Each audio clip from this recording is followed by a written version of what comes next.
ஆண்டவராகிய இயேசு கிறிஸ்துவின் நாமத்தினாலே ஒவ்வொரு வாழ்த்துகிறேன். விசேஷமாக இந்த 7வது மாதத்தின் முதல் நாளிலே கர்த்தருடைய சமூகத்தில் கடந்து வரக்கூடிய மிகப்பெரிய கிருபை ஆண்டவர் நமக்கு தந்தபடினாலே கர்த்தரை ஸ்தோத்திரிப்போம். மனைவரும் கண்களை மூடி நாம் ஜெபிக்கலாம்.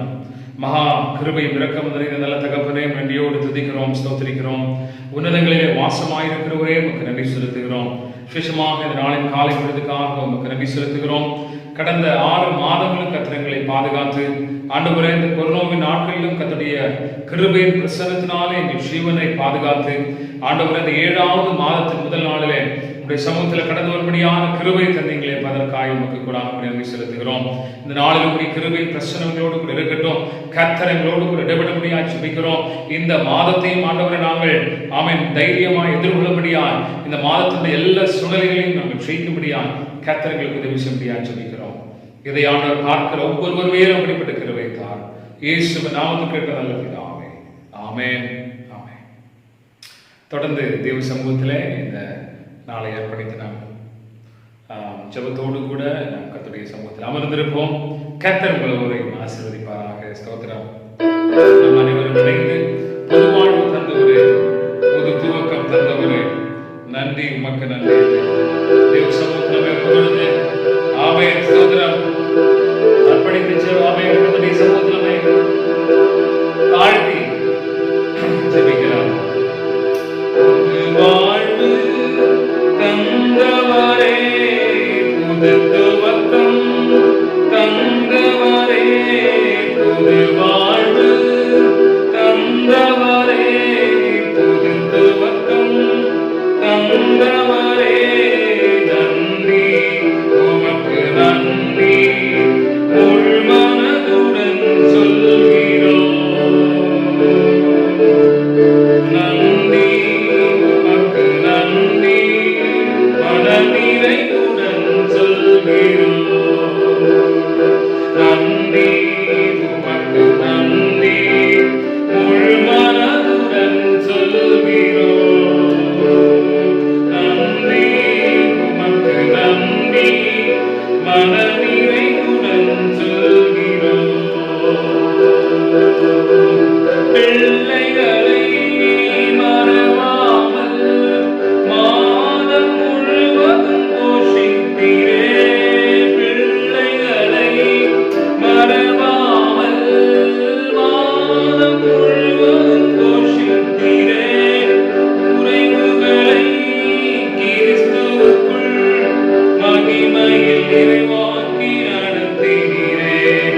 குறைவுகளை கிறிஸ்துவுக்குள் மகிமையில் நிறைவாக்கி நடத்தினீரே. உமக்கு நன்றி, நன்றி உமக்கு நன்றி, முழு மனதுடன் சொல்கிறோம். நன்றி உமக்கு நன்றி, மனநிறைவுடன் சொல்கிறோம். புது வாழ்வு தந்தவரே, புது துவக்கம் தந்தவரே, புது வாழ்வு தந்தவரே, புது துவக்கம் தந்தவரே, நன்றி உமக்கு நன்றி, முழு மனதுடன் சொல்கிறோம். நன்றி உமக்கு நன்றி, மனநிறைவுடன் சொல்கிறோம். ஹல்லேலூயா, ஆமென். புது வாழ்வு தந்த கர்த்தரே, இந்த நாட்களில் புதிய வாழ்க்கையை கர்த்தர் தந்திருக்கிறதற்காய் கர்த்தரை ஸ்தோத்திரித்து ஆண்டவரே, புதிய வாழ்க்கை ஆண்டவருக்கு தந்திருக்கிறதற்காய் உமக்கு கூட நன்றி செலுத்துகிறோம் என்று சொல்லி ஆண்டவரே, ஒவ்வொரு நாளும் பிள்ளைகளை ஆண்டவரை மறவாதபடிக்கு போஷித்தபடி கிருபைகளுக்காக என்னுடைய குடும்பத்தை ஆண்டவர் நடத்தி வந்தபடி இறக்கத்திற்காக ஸ்தோத்திரம் என்று தேவ சமூகத்திலே அர்ப்பணிக்கலாமா? இந்த காலை பொழுதில் அவருடைய கிருபை நம்மை தொடும்படியாய் தேவ சமூகத்திலே ஆத்துமா உம்மை நோக்கி அமர்ந்திருக்கும். நான் நம்புவது உம்மாலே ஆகும்.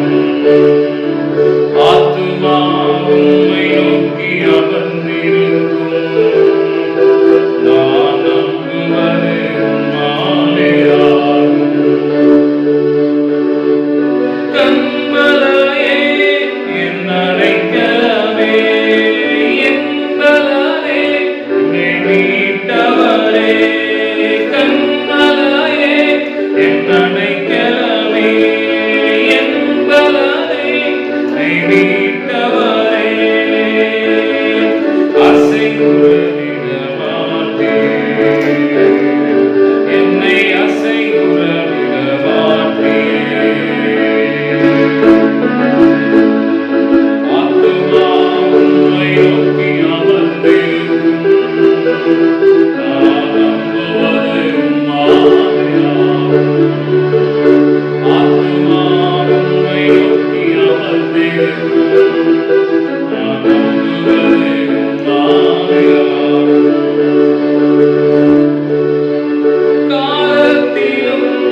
தேவ சமூகத்தில் ஆமென் சோதரன் காத்திருப்போம், அமர்ந்திருப்போம். கர்த்தர் நம்மோடு கூட இந்த நாளில் மிகப்பெரிய கிருபையை அவர் காண்பிப்பாராக. கடந்த 6 மாதங்களும் நம்ம யோசித்து பார்க்கும் பொழுது ரொம்ப இக்கட்டி நாட்களாக, இடுக்கல் நிறைந்த நாட்களாக நம்முடைய வாழ்க்கையில் இருந்தது நாம் ஒரு நாளும் மறந்துவிட முடியாது. ஆனால் இந்த 7வது மாதத்துல நாம் கடந்து வரும் பொழுது ஒரு புதிய காரியங்களை, புதிய விஷயங்களை, புதிய உத்வேகத்தை பெற்றுக்கொள்ள முடியாது. ஆண்டவர் இந்த நாட்களிலே ஆமென் சகோதரர் கர்த்தர் நமக்கு கிருபைகளை காண்பித்திருக்கிறார். ஒருவேளை இன்னைக்கு இருக்கக்கூடிய சூழ்நிலையில இந்த கொரோனாவுடைய சூழ்நிலைகளை ஆண்டவர் ஆமென் சகோதரம் மாற்றிக் கொண்டிருக்கிறார் என்பதை நாம் நிச்சயமாக விசுவாசிக்கிறோம். ஆமென் சகோதரம், மரணங்கள் குறைக்கப்பட்டிருக்கிறது. அதே போல தொற்று பெறுவர்கள் எண்ணிக்கையும் மாறி இருக்கிறது என்று கிறிஸ்துவுக்குள்ளாக நாம் மகிழ்ச்சியாக தெரிவிக்க கடமைப்பட்டிருக்கிறோம். ஆனால் ஆமென் சகோதரர், பலவிதமான பயங்கள் தேசத்தை ஆட்டிக் கொண்டிருக்கிறது, ஜனங்களை ஆட்டிக் கொண்டிருக்கிறது. ஒரு விதமான பயத்தோடு தான் இன்றைக்கு நாம் கடந்து போய் கொண்டிருக்கிறோம். தேவ சமூகத்தில் ஒவ்வொரு நாளும் ஆமென் சகோதரம் அதிகமாய் விழிப்போடு கூட ஜெபிப்பதற்கு ஆண்டவர் நாட்கள் உதவி செய்வாராக. அனைவரும் இணைந்து தேவ சமூகத்தில் கருத்தோடு ஜெபிப்பதற்கு நம்மை அர்ப்பணிப்போம். வீடுகளில் ஜெபிப்பதற்கு அர்ப்பணிப்போம். கர்த்தருடைய வருகை மிக சீக்கிரமாக இருக்கும் என்பதை மறந்து விடாதபடிக்கு தேவ சமூகத்தில் ஆயத்தப்படும்படியாக இந்த நாட்களில் கர்த்தர் நமக்கு உதவி செய்வாராக. 7வது மாதத்துல நிறைய பேர் யோசித்திருக்கலாம், அந்த 7வது மாதம் எப்படி கடந்து வந்தேன்னே தெரியல. கடந்த 6 மாதம் இல்லை, இந்த கொரோனாவுடைய சூழ்நிலைகள் எல்லா இடத்திலையும் பற்றி இருக்கும் பொழுது நெய்பர் பக்கத்துல நமக்கு நம்மை சார்ந்தவர்களுக்கு குடும்பங்களுக்கு இன்றைக்கு நம்மள பலர்களை தாண்டி வந்திருக்கிறோம். அப்படிப்பட்ட ஒரு சூழ்நிலைகளுக்கு கடந்து போகும் பொழுது எத்தனையோ பயங்கள், எத்தனையோ நெருக்கங்கள், எத்தனையோ காரியங்கள் நம்முடைய வாழ்க்கையில கடந்து வந்து யோசிச்சு பாருங்க. இந்த மாதத்துல நான் உயிரோடு இருப்பேனா இல்ல அடுத்த நாள் எனக்கு கிடைக்குமான்னு எத்தனை பேர் நம்ம யோசித்தோம், எத்தனை பேர் நம்ம எண்ணினோம். ஆனால் கர்த்தர் அந்த எண்ணத்திற்கெல்லாம் எதிர்மறையாய் கர்த்தர் செயல்பட்டு கர்த்தர் இன்னைக்கு உங்களை என்னையும் புதிய மாதத்துல கடந்த 6 மாதத்தையும் கடந்து 7வது மாதத்துல அடியெடுத்து வைக்க முடியாத கிருபை கர்த்தர் கொடுத்திருக்கிறார். எவ்வளவு இருதயத்தின் ஆழத்தில் நமக்கு நன்றி சொல்ல சொல்ல கடமைப்பட்டிருக்கிறோம். தொடர்ந்து தேவ சமூகத்தை அர்ப்பணிப்பதற்கு கர்த்தர் கிருபை செய்வாராக. வேதத்திலிருந்து ஒரு பகுதியை தியானித்து இந்த மாதத்துல விசுவாசத்தின் அடியை எடுத்து வைக்க ஆண்டவர் நமக்கு உதவி செய்வாராக. அல்லேலூயா. ஆகவே ஆமென் சகோதரம், நம்முடைய வார்த்தைகள், நம்முடைய சிந்தைகள், நம்முடைய யோசனைகள், செயல்பாடுகள் விசுவாசத்திலே செயல்படுகிறதாக, விசுவாசத்துல முன்னேறி செல்கிறதாக இருக்கும்படி உங்களுக்கும் எனக்கும் ஆண்டவர் உதவி செய்வாராக. எரேமியாவின் புத்தகம் 15ஆம் அதிகாரம் ஆமென் சகோதரம் 19 கடைசி வரையுள்ள வசனங்களை உங்களுக்காக வாசித்து தியானிக்கும்படியாக விரும்புகிறேன். இந்த 15ஆம் அதிகாரம் முழுவதுமே அவன் ஒரு விதமான தேவ கோபத்தோடு பேசக்கூடிய ஆரம்ப வசனங்களாக காணப்படுகிறது. ஆனால் கடைசியில் வரும் பொழுது கர்த்தர் சில ஆப்ஷன்ஸை, சில காரியத்தை ஆண்டவர் சொல்லுகிறான், சில காரியத்தை ஆண்டவர் அவன் வெளிப்படுத்தி நானோடு கூட இருக்க போதுமானவராக இருக்கிறேன் என்று சொல்லி எப்படி சொல்லுகிறான்னு சொன்னால், தண்டனை கொடுக்கக்கூடிய, கோபமாகக்கூடிய, கோபத்தின் வெளிப்பாட்டை காட்டக்கூடிய அதே தேவன் ஆமென் சகோதரம் விடுதலையும் அதிலிருந்து மீட்பையும் கொடுக்கிறதற்கும் ஆண்டவர் தயப்படுத்தவராக இருக்கிறார். இந்த நாட்களில இந்த சூழ்நிலைகளில் கர்த்தர் உங்களுக்கும் எனக்குமான அந்த கிருபையும் இரக்கத்தை தரும்படியாக தேவ சமூகத்தில் ஜெபித்துக் கொள்வோம். இங்கே 19, 20, 21, 21 ஆகிய வசனங்களை வாசிக்கும் பொழுது, இது நிமித்தம் நீ திரும்பினால் நான் உன்னை திரும்ப சீர்படுத்துவேன் என்று கர்த்தர் சொல்லுகிறார். ஆரம்பத்தில் இந்த அதிகாரத்தின் ஆரம்பங்களை வாசிக்கும் பொழுது என்ன சொல்வார்கள்? 11, 10, 11 ஆகிய வசனங்களை வாசிக்கும் பொழுது, உன்னில் மீதியானவர்கள் நன்மை அடைவார்கள், தீங்கின் காலத்தில் நெருக்கத்தின் காலத்தில் உனக்காக நான் சத்துருவுக்கு எதிர்பட்டு உனக்கு சகாயம் செய்வேன் என்று மெய்யாகவே சொல்லுகிறேன் என்று சொல்லி இங்க சொல்றார். அல்லேலூயா, ஆமென். என்ன சொல்றாருன்னா, தீங்கின் காலத்தில் நெருக்கத்தின் காலத்தில் உனக்காக நான் சத்துருவுக்கு எதிர்பட்டு உனக்கு சகாயம் செய்வேன். சகாயம் செய்யக்கூடிய ஆண்டவர் என்று சொல்லி சொல்றாரு. அதுக்கு மேல வாசிக்கும் பொழுது என்ன சொல்றாரு அப்படின்னு சொன்னா, எங்கே புறப்பட்டு மேல சொல்றாரு, நீ கர்த்தரை நோக்கி மோசேயும் சாமுவேலும் என் முகத்துக்கு முன்பாக நின்றால் என் மனம் இந்த ஜனங்கள் பட்சமாய் சாராதுன்னு சொல்றாரு. ஏன் அப்படின்னா, கீழே வாசிக்கும் பொழுது, எசேக்கியாவின் குமாரனும் யூதாவின் ராஜாவாக மனாசே எருசலேமில் செய்தவைகள் நிமித்தம் அவர்களை பூமியில் உள்ள எல்லா ராஜ்யங்களையும் அலைய பண்ணுவேன் சொல்றாங்க. மனாசே கர்த்தருக்கு பிரியமில்லாத காரியத்தை செய்ததுனால ஆண்டவர் கடும் கோபம் கொண்டு இவர்களை நான் பார்ப்பதற்கு விரும்பவில்லை என்று சொல்றார்.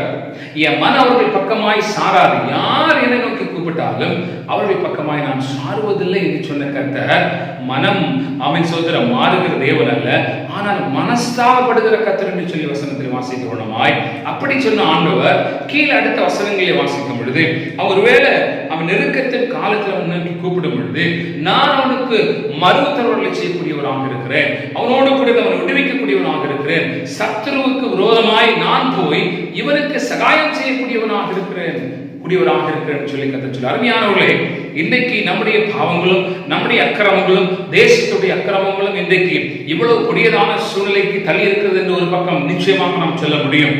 அப்படி இருக்கிற பட்சத்தில் கர்த்தரை நோக்கி நாம் திரும்புவோம் என்று சொன்னால், தேசம் திரும்புமே என்று சொன்னால், நிச்சயமாக அது ஒரு காரியத்தை ஆண்டவர் சொல்றார். நீ திரும்பினால் நான் உன்னை திரும்ப சீர்படுத்துவேன் என்று சொல்றாரு. அல்லேலூயா. அப்ப நம்மிடத்திலிருந்து கர்த்தர் எதிர்பார்க்கக்கூடிய காரியம், நாம் திருப்பப்பட வேண்டும். நிறைய இடத்துல இந்த காரியத்தை நாம் தியானித்திருக்கிறோம்.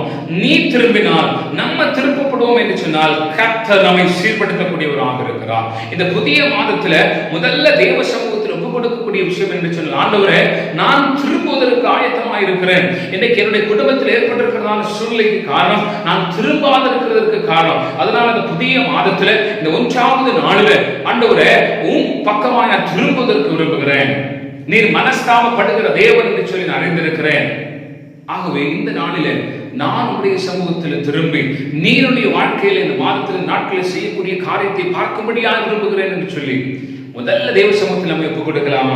அப்படி திரும்பும் பொழுது நான் சீர்படுத்துவேன் என்று சொல்றார். சீர்படுத்தினா சரிப்படுத்துவேன். எங்கெல்லாம் உடைஞ்சிருக்கோ, எங்கெல்லாம் இழகி இருக்கிறோ, எங்கெல்லாம் தகர்ந்து இருக்கிறதோ அவைகள் எல்லாவற்றையும் நான் சீர்படுத்துவேன் சொல்றாரு. ஆனால் நீங்களும் நானும் செய்யக்கூடிய காரியம் என்று சொன்னால், தேவ சமூகத்தில் திரும்பணும்னு விரும்புகிறார்.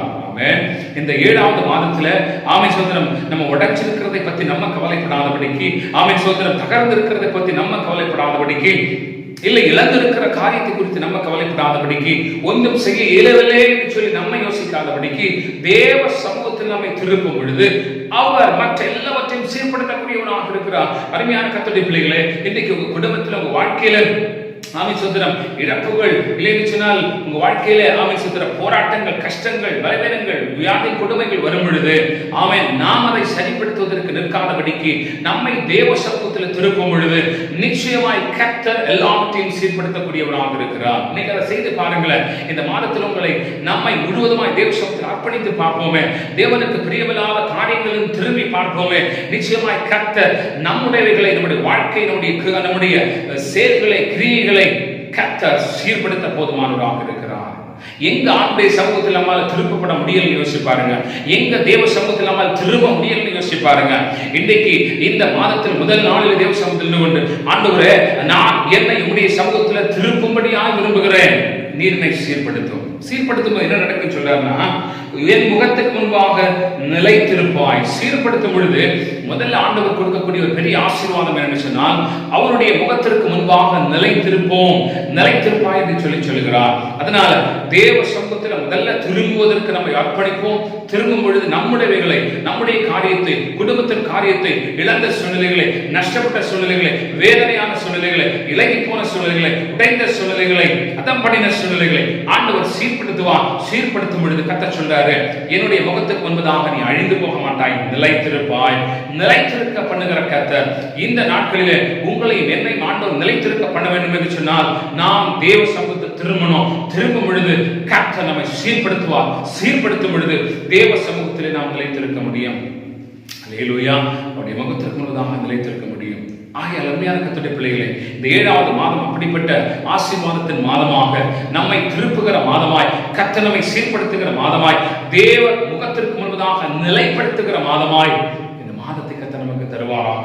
கீழே தொடர்ந்து வாசிக்கும் பொழுது, நீ தீர்ப்பானதிலிருந்து விலையேறப்பட்டதை பிரித்தெடுத்தால் என் வாய் போல் இருப்பாய், நீ அவர்களிடத்தில் திரும்பாமல் அவர்கள் உன்னிடத்தில் திரும்புவார்களாக என்று கர்த்தர் சொல்லுங்க. அடுத்த ஒரு காரியத்தை சொல்றாரு, தீர்ப்பானவர்களிடத்திலிருந்து என்ன சொல்றாரு, விலையேறப்பட்டதை பிரித்தெடுத்தால். இது மிக முக்கியமான காரியம். இன்றைக்கு எல்லாவற்றையும் சேர்த்து நாம் செய்து கொண்டிருக்கிறோம். தீயதையும் அவன் பாவமானதையும் செய்கிறோம், அதற்கு கூட நல்லதையும் செய்கிறோம், அதற்கு கூட ஜெபம் பண்றோம், அது கூட வேதத்தை வாசிக்கிறோம். ஆனால் தீர்ப்பான நமக்குள்ளாக இருக்கிறது.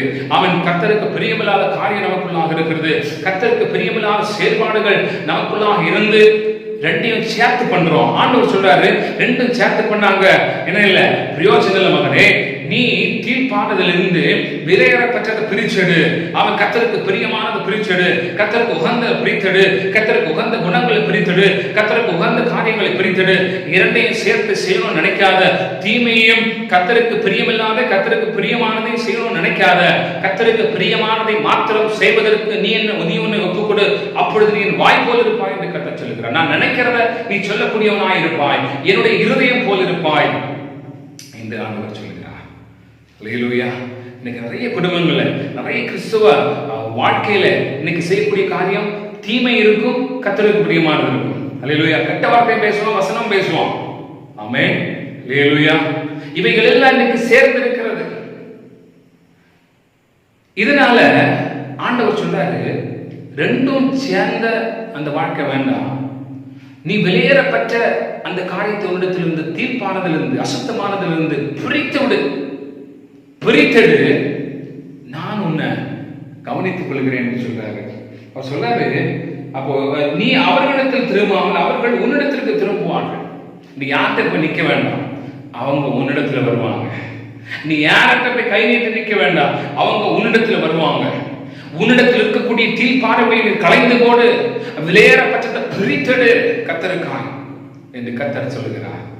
இந்த மாதத்துல அப்படிப்பட்ட ஒரு காரியத்தை நம்ம செய்யும் பொழுது தேவ ஆசீர்வாதங்கள் வாக்குத்தத்தம் நம்முடைய வாழ்க்கை நிறைவேற்றப்படும். ஆமென். நம்ம யார்கிட்டையும் போக வேண்டாம், அவர்கள் நம்மை தேடி வருவார்கள், அவர்கள் உங்களை தேடி வருவார்கள், நன்மை உங்களை தேடி வரும். ஆமென். சொல்லி கிருபை உங்களை தேடி வரக்கூடியதாக இருக்கிறது. தேவனிடத்தில் திரும்ப அடுத்தது என்ன சொல்கிறார் என்று சொன்னால், உன்னை இந்த ஜனத்திற்கு எதிரே அரணான வெண்கல் அலங்கமாக்குவேன், அவர்கள் உனக்கு விரோதமாய் யுத்தம் பண்ணுவார்கள், ஆனால் உன்னை மேற்கொள்ள மாட்டார்கள். உன்னை ரட்சிப்பதற்காகவும் உன்னை தப்புவிப்பதற்காகவும் நான் உன்னுடனே கூட இருக்கிறேன் சொல்றார். அல்லேலூயா. ஆமென். நான் உன்னுடனே கூட இருக்கிறேன் அப்படின்னு சொல்லி ஆண்டவர் வாக்குத்தத்தம் பண்ணுகிறார். மேல இருக்கக்கூடிய காரியங்களை நாம் செயல்படுத்த ஆரம்பிக்கும் பொழுது, கர்த்தரிடத்தில் திரும்பும் பொழுது, தீர்ப்பானவர்களிடத்திலிருந்து ஆமென் விலையேறப்பட்டதை பிரித்தெடுக்கும் பொழுது, கர்த்தருடைய முகத்திற்கு முன்பதாக நாம் என்ன செய்ய மாட்டோமா, அடிந்து போக மாட்டோம். அதே நேரத்தில் அவசரம் என்ன சொல்லுகிறது சொன்னால், உன்னை இந்த ஜனத்திற்கு எதிரே அரணான வெண்கல அலங்கமாக்குவேன்.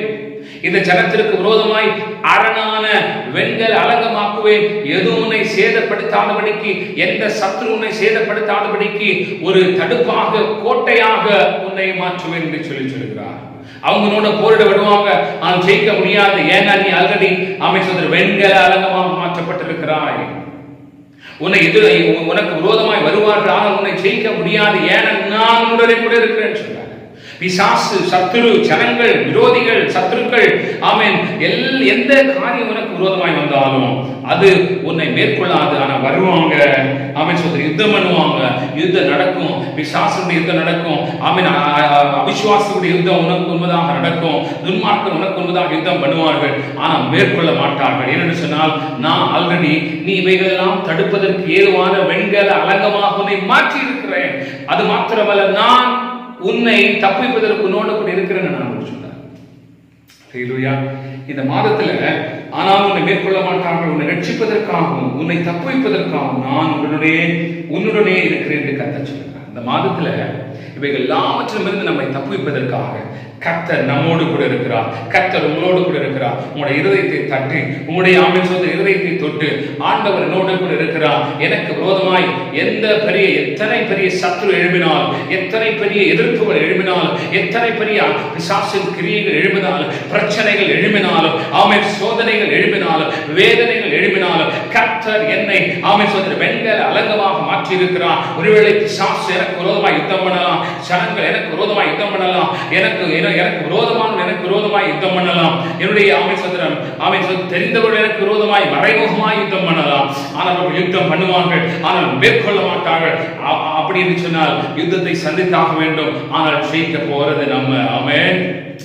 பிசாசு பல வழிகளில் நம்மோடு கூட யுத்தம் பண்ண, நம்மை தோற்கடிக்க வேண்டும் என்று சொல்லி நினைப்பான். ஆனால் கர்த்தர் சொல்லுகிறார், யுத்தம் பண்ணுவார்கள், நான் மேற்கொள்ள மாட்டார்கள். ஏன்னு சொன்னால் நான் முன்னை முடிப்பதற்கு உன்னோடு கூட இருக்கிறேன்னு சொல்றார். இந்த மாதத்துல உங்களோடு என்னோடு கூட இருக்கிற கர்த்தர் ஒருவர் உண்டு. அவன் நம்மை வெண்கல அலங்கமாக மாற்றி இருக்கிறார். ஒருவன் ஒரு நாள் நம்மை மேற்கொள்ள முடியாது. யுத்தம் பண்ணுவாங்க, அதை மேற்கொள்ள மாட்டாங்க. என்று சொன்னால் நமக்கு உதவி செய்வதற்கு, நம்மை ஆமென் சொல்ல முடிப்பதற்கு கர்த்தர் தேவன் இயேசு கிறிஸ்து நம்மோடு இருக்கிறவராக இருக்கிறார். தைரியமாக இருதயத்தை தட்டி சொல்லலாமே, ஆண்டவரோடு கூட இருக்கிறார். எந்த காரியத்திற்கும் வசனம் சொன்ன மாதிரி ரட்சிப்பதற்காகவும் தப்புவிப்பதற்காகவும், இந்த சூழ்நிலையில், இந்த சத்துருவின் கையிலிருந்து, பிசாசின் கையிலிருந்து, வியாதியின் கையிலிருந்து, கொடுமையின் கையிலிருந்து, துன்மார்க்கத்தின் கையிலிருந்து, வறுமையின் கையிலிருந்து ஆமென் விடுவிப்பதற்கு கர்த்தர் என்னோடு இருக்கிறார். ரட்சிப்பதற்கு ஆண்டவர் என்னோடு கூட இருக்கிறார்.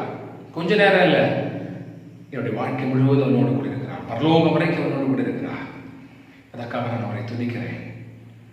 நீங்க திரும்புவீங்க அப்படின்னு சொன்னா உங்களை சீர்படுத்த கர்த்தர் விரும்புகிறார். அந்த நாட்களில், இந்த புதிய மாதத்தில் அப்படிப்பட்ட ஒரு பெரிய காரியத்தை செய்யப்படியாய் விரும்புகிறார். சீர்படுத்துகிறது மாத்திரமல்ல, நிலைக்கும் பண்ணக்கூடியவராக இருக்கிறார்.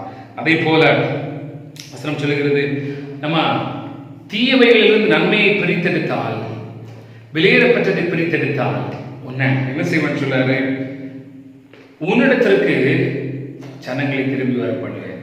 நீ போய் நிற்க வேண்டாம், அவர் உன்னிடத்தில் வருவாங்க. அல்லேலூயா, அல்லேலூயா. அவன் அடுத்ததாக வசனம் சொல்லுகிறது, அது மாத்திரமல்ல, ஜனத்துக்கு எதிரான வெண்கல அலங்கமாக்குவேன். அவர்கள் உனக்கு விரோதமாய் யுத்தம் பண்ணுவார்கள், ஆனால் மேற்கொள்ள மாட்டாங்க. ஜனத்திற்கு விரோதமாய் வெண்கல அலங்கமாக்குவேன். ஆமென். அலங்கம், மதில் சோறாக எத்தனை பேர் எதிர்த்து வந்தாலும் அது பாதிக்காத அளவுக்கு நான் உன்னை மாற்றப் போகிறேன். ஜனங்கள் யுத்தம் பண்ணுவாங்க, மேற்கொள்ள மாட்டாங்க. ஏன் அப்படின்னா, நானோடு கூட ரட்சிப்பதற்கு, உன்னை தப்புவிப்பதற்கு நோடு கூட இருக்கிறேன்னு சொல்றேன். விசுவாச உதவி கரங்கள் மாற்றி கொடுக்கலாம். கரங்களை மூடி நம்ம ஜெபிக்கலாம். ஆண்டவரே, இந்த மாதமுடைய கரங்கள் இருக்கிறது. ஆண்டவரே, என்னை ஆசீர்வதியும். கர்த்தாவே, என்னை வெண்கல அலங்கமாக மாற்றும். சத்துரு எனக்கு விரோதமாய் போராடும் பொழுது, யுத்தம் பண்ணும் பொழுது அந்த யுத்தத்தில் நிற்கிறோம். யுத்தம் வராது என்பதில்லை, யுத்தத்தை நேரிட வேண்டும், எதிர்கொள்ள வேண்டும். ஆனால் ஜெயிக்க மாட்டாங்க. அதற்குரிய பலத்தை தாங்க. நீங்க என் கூட இருக்கிறேன்னு சொல்லியிருக்கீங்க. என் குடும்பத்தில் இவ்வளவு பெரிய பிரச்சனை, என் வாழ்க்கையில் இவ்வளவு பெரிய பிரச்சனை, இந்த புதிய மாதத்தை நான் சந்திக்க முடியாத ஒரு இக்கட்டான நிலையில் இருக்கிறேன். ஆண்டவரே, உதவி செய்ய சொல்லி ஜெபிக்கலாமா? விசுவாசத்தோடு தெய்வ கரங்களை நம்ப கொடுக்கலாமா? கண்களை மூடி நாளுக்காய் தேவ சமூகத்துக்கு கொடுப்போம். கிருபையில் அதெல்லாம் தகப்பறேன். நன்றியோடு துதிக்கிறோம், ஸ்தோத்திரிக்கிறோம். 7வது மாதத்துக்காய் நமக்கு நன்றி. 7வது மாதத்தின் முதல் நாளுடைய சமூகத்தாங்கள் கடந்து வந்து நோக்கி பார்க்க முடியாத கிருபை கொடுத்தீங்களே. கடந்த 6 மாதம் எவ்வளவு இக்கட்டான சூழ்நிலைகள், ஜனங்கள் வாரிக்கொள்ளப்பட்டார்கள். ஆஸ்பத்திரி வீதிகளிலும் ஆண்டவரே, ஜனங்கள் தள்ளப்பட்டதை பார்க்கிறோம். சமாதானம் இல்லாமல் மரணமே போதும் என்று சொல்லி எத்தனையோ எதிர்பார்த்த சூழ்நிலைகளில் கர்த்தர் ஒவ்வொரு நாளும் பாதுகாத்து 7வது மாதத்தில் கர்த்தர் கொண்டு வந்தீங்கதற்காய் ஸ்தோத்திரம். ஆண்டவர் எரேமியா 15ஆம் அதிகாரத்தில் நாங்கள் தியானித்தது போல உம்மிடத்தில் திரும்பும் பொழுது கர்த்தர் சூழ்நிலைகளை ஆண்டவரே, இயலாமைகளை சீர்படுத்தக்கூடியவராக இருக்கிறதற்காய் ஸ்தோத்திரம். தீல் பானைகளிலிருந்து வெளியேறப்பட்ட நாங்கள் பிரித்தெடுக்கும் பொழுது உமக்கு முன்பதாக, உம்முடைய கண்களுக்கு முகத்துக்கு முன்பதாக கர்த்தர்களை நிலைவரப்படுத்தக்கூடியவராக இருக்கிறீங்கதற்காய் ஸ்தோத்திரம். உமக்கு நன்றி செலுத்துகிறோம் ஆண்டவரே. நாங்கள் துதிக்கிறோம், ஸ்தோத்திரிக்கிறோம். அது மாத்திரமல்ல கர்த்தாவே, நீர் எங்களை தப்புவிப்பதற்கு ஆண்டவரே எங்களோடு இருக்கிறீங்க. ஜனங்களுக்கு விரோதமாய் போராடினாலும் எங்களை வெண்கல அலங்கமாக மாற்றுகிறீங்கதற்காய் ஸ்தோத்திரம். யுத்தம் பண்ணுவார்கள், ஆனால் மேற்கொள்ள மாட்டார்கள். ஸ்தோத்திரம். சூழ்நிலைகள் யுத்தம் பண்ணும், மனுஷன் யுத்தம் பண்ணுவான், சத்துரு யுத்தம் பண்ணும், ஆனால் மேற்கொள்ள மாட்டாங்க. நான் தப்பிப்பதற்கு, ரட்சிப்பதற்கு நீங்க கூட இருக்கிறீங்க, என்னோடு இருக்கிறீங்க, எங்க குடும்பத்தோடு இருக்கிறீங்க. சபையில் இருக்கிற மக்களோடு கூட இருக்கிறீங்க, விசுவாசிகளோடு கூட இருக்கிறீங்க. இதனால இதை பார்த்துக் கொண்டிருக்கிற ஒவ்வொருடைய வாழ்க்கையிலும் நீர் அவர்களை தப்பிப்பதற்கு, ரட்சிப்பதற்கு அவர்களோடு கூட இருக்கிறீங்க. ஸ்தோத்திரம். தங்களை முழுவதுமாய் இப்படி சமூகத்தில் திருப்பி சூழ்நிலைகள், விசுவாசங்கள், நிலைமைகள், வாழ்க்கை காரியங்களை செயல்படுத்தும்படி தங்களை ஒப்புக் கொடுக்கட்டும். எங்களை அர்ப்பணிக்கிறோம். ஆசீர்வதி. இந்த மாதம் முழுவதும் இப்படி பரிசுத்த கர்த்தருக்குள்ளாய் ஒப்புக் கொடுக்கிறோம். அதை பார்த்து கொண்டு கேட்டுக்கொண்டு ஒவ்வொரு மேலும் கிருபை இருக்கட்டும். பலவீனத்தோடு, கஷ்டத்தோடு, பிரயாசத்தோடு இருக்கிற மக்களுக்காக ஜெபிக்கிறோம். வரவில் இருக்கிற மக்களுக்காக ஜெபிக்கிறோம். ஆண்டவர் ஆகாரம் இல்லாமல் இருக்கிற மக்களுக்காக ஜெபிக்கிறோம். இந்த மாதத்தில் தேசத்தில் பெரிய மாற்றம் உண்டாகட்டும். ஜனங்கள் சுகமாக்கப்படுவார்களாம், விடுதலையாக்கப்படுவார்களாம். ஆண்டவரே, மூன்றாம் அலைகள் முற்றிலுமாய் மாற்றப்படும்படியாக ஜெபிக்கிறோம். ஆஸ்பத்திரியில் இருக்கிற மக்களுக்காக ஜெபிக்கிறோம். ஆண்டவரே, எத்தனையோ ஜனங்கள் ஆண்டவர் இன்றைக்கு இப்படிப்பட்ட நிலைமையில் இருக்கிறார்கள். ஒவ்வொருவரையும் சந்தியும் தொடும் ஆண்டவரை அர்ப்பணிக்கிறோம். இயேசுவின் நாமத்துக்கு நல்ல பிதாவே, ஆமென். ஆமென். என் ஆத்மாவே கர்த்தரை ஸ்தோத்திரி, என் முழுமையோட பரிசுத்த நாமத்தை ஸ்தோத்திரி. என் ஆத்மாவே கர்த்தரை ஸ்தோத்திரி, கர்த்தர் செய்த சகல உபகாரங்களையும் மறவாதே. ஆமென். நம்முடைய கர்த்தராகிய இயேசு கிறிஸ்துவின் கிருபையும் பிதாவாகிய தேவனுடைய அன்பும் பரிசுத்த ஆவியானவருடைய சிநேகமும் பாதுகாப்பும் காவலும் நம் அனைவரோடும் அமைதி நினைவுகளை கடந்து கொண்டு அனைத்து கர்த்தருடைய பிள்ளைகளோடு இந்த மாதம் முழுவதும் சுகமாய், சமாதானமாய், ஆரோக்கியமாய் தங்கியதிலே இருப்பாராக. ஆமென். ஆமென்.